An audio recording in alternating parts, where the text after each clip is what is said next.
Hello, my dear friends. One of my favorite svarim is the Mesilas Yesharim. It was written by Moshe Chaim Latzato. The acronym for his name is Ramchal.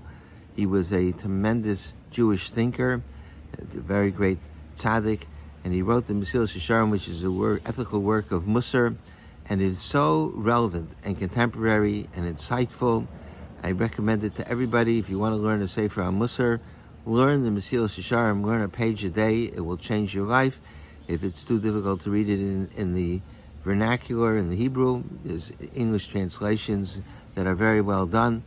And he has a terrific insight that relates to this week's Parsha. He coins a phrase which is Mishkal HaChasidus. He has a whole parak devoted to this. It's the 20th parak of the Mesilas Yesharim, and he gives many examples. Mishkal HaChasidus means that when a person does an act of righteousness, it has to be weighed, because it may ostensibly look like you're doing a great thing, it's a big mitzvah and all that, but you have to think about how it impacts on others, and what's the long-term impact. And it has to be, it's like you have to put something on a scale and weigh. It may look like it weighs a certain amount, but you have to be precise. So he says that there's a mishkal chasidus, and every time a person does something, a person has to consider what's the impact on others and what's the long-term effect. He gives an example from this week's Parsha. The Kohanim were tasked with carrying, the family of Kahas were tasked with carrying the vessels of the Mishkan when they traveled in the desert. So there were different types of different vessels. There was the Shulchan and the Aron and the Kior and the Mizbeach. So the Chumash says that Moshe Rabbeinu and Aaron had to assign who carried what. The Samu also, it's the last pasuk in the parsha, or next to last. The Samu osam ish alavadoso v'almaso. They had to appoint each person what he was going to carry. So the Medrash says, why is that? Because the Aron was holier than all the other vessels. So what happens? If you win the sign, give out assignments, everybody would want to carry the Aron, and they'll come to the mission. They'll wake up early, and they'll feel they're making a great sacrifice. They'll stay up all night so they shouldn't wake up late and miss the alarm clock. And they'll come to the base of to the Mishkan at 3:00 in the morning, and then it's cold, and they're standing on line, and they'll think in their minds, "Wow, I'm doing such a big mitzvah," and then somebody else comes and tries to get ahead, and they push, and they say, "I'm here first." No, I'm here first. And have a big fight, and they're doing it all l'shem shemayim because they want to be able to carry the Aron, which brings glory and kavod to Hashem. So Mishkal HaChasidus says, why don't you weigh what you're doing? And if it leads to a mitzvah that leads to machlokas is not a mitzvah. There's something wrong if a mitzvah leads to machlokas. And therefore the Torah, the Medrash explains this passage. The Medrash says that Moshe and Aaron gave out assignments. This member of the family, you carry the shulchan, you carry the Aron, you carry the menorah, and that's mishkal hachasidus. You have to weigh. An act of righteousness has to be weighed, because very often we do things and we think that it's a big mitzvah, but it hurts other people, or we don't think about the long-term consequences of things that we do.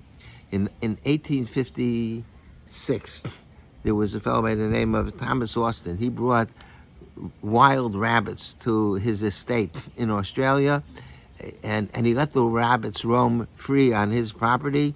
He raised them in order to use them for hunting, for sport. I don't know if that was such a good, ethical thing to do, but that's why he brought rabbits to his estate. Normally in nature, there's always checks and balances. There's ecological systems. There were other one animal controls the other animals. They have to, otherwise the animals just grow and they'll take over the whole country. So what happened in Australia was there was no natural enemy or predator for these rabbits, and the rabbits multiplied. And by the time, within 24 years, by 1880, there was over 1 billion rabbits in Australia, and it was known as the rabbit plague. They were all over the place. It was like the Tzradeya and Mitzrayim. So he thought, this Thomas Austin, I don't know if he lived to see the consequences, he thought he's doing a nice thing, but he didn't think about the long-term impact and how's it going to be controlled. and in the end there was a billion rabbis. So that's person always has to think, what's the long-term impact, and how is what I do, how does that impact on somebody else?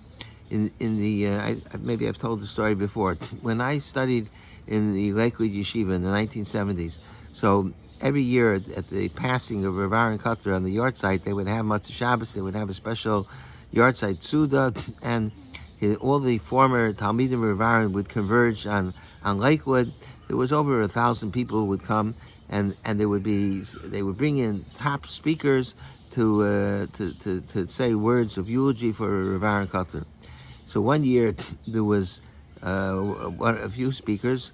One of the speakers was Shmuel Kamenetsky, who was my Rosh Yeshiva, who should be well. He had a stroke recently. He was my Rosh Yeshiva in Lakewood Yeshiva. So Shmuel was scheduled to be the second speaker.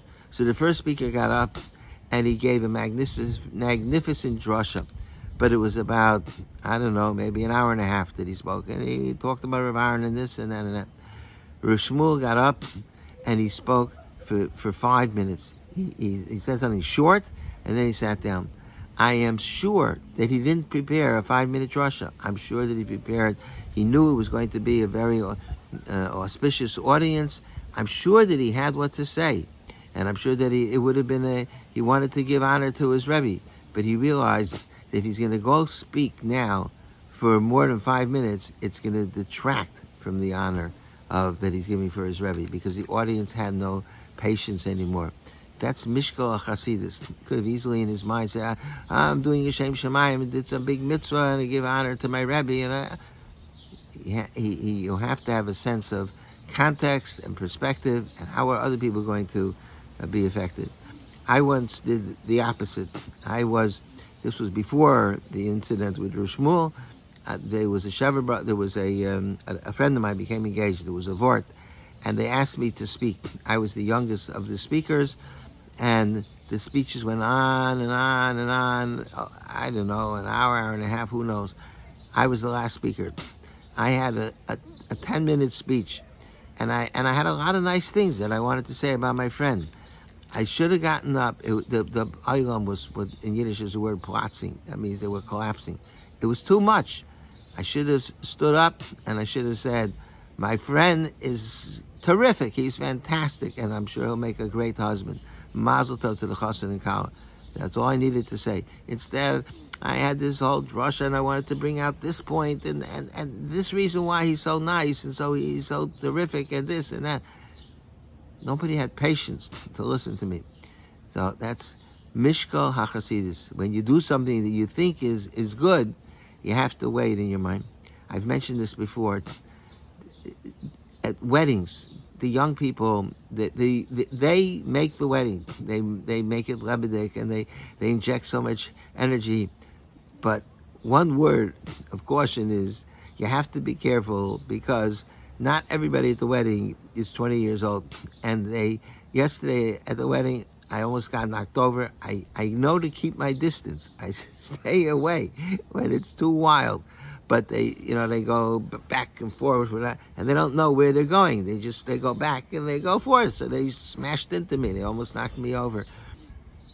And sometimes when they're dancing, they do these leap frog jumps, and they fly into the air, and they end up landing on your foot. A person's foot could be broken. It's a big mitzvah to misameach the chassan and kala. It's very important, but it has to be done with a mishkal hachasidus. A person has to weigh the concept. You have to think about, okay, I want to be misameach the chassan, but how am I affecting somebody else? I want to give one final example of mishkal hachasidus that's extremely important, and that is, the Mesilas Yesharim mentions that. There's a mitzvah of teichacha.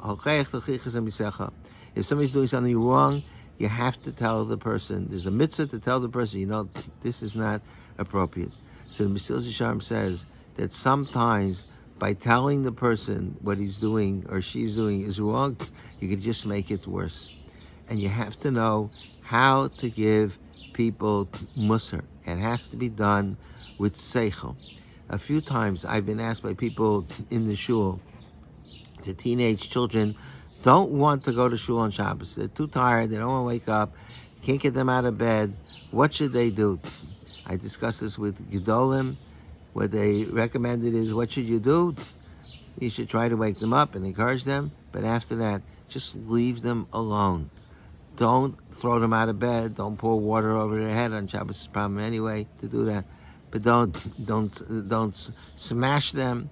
Don't drag them out of bed, because Mishkal HaChasidus says, think of the long-term consequences. If you force somebody to come to shul, it's going to create resentment, and the end will be that they will dislike davening more than if you had left them alone. If you leave them alone, I know many young people, I've gone through this with different families. I told the parents this advice: leave them alone. 2-3 years later, the kids became big daveners.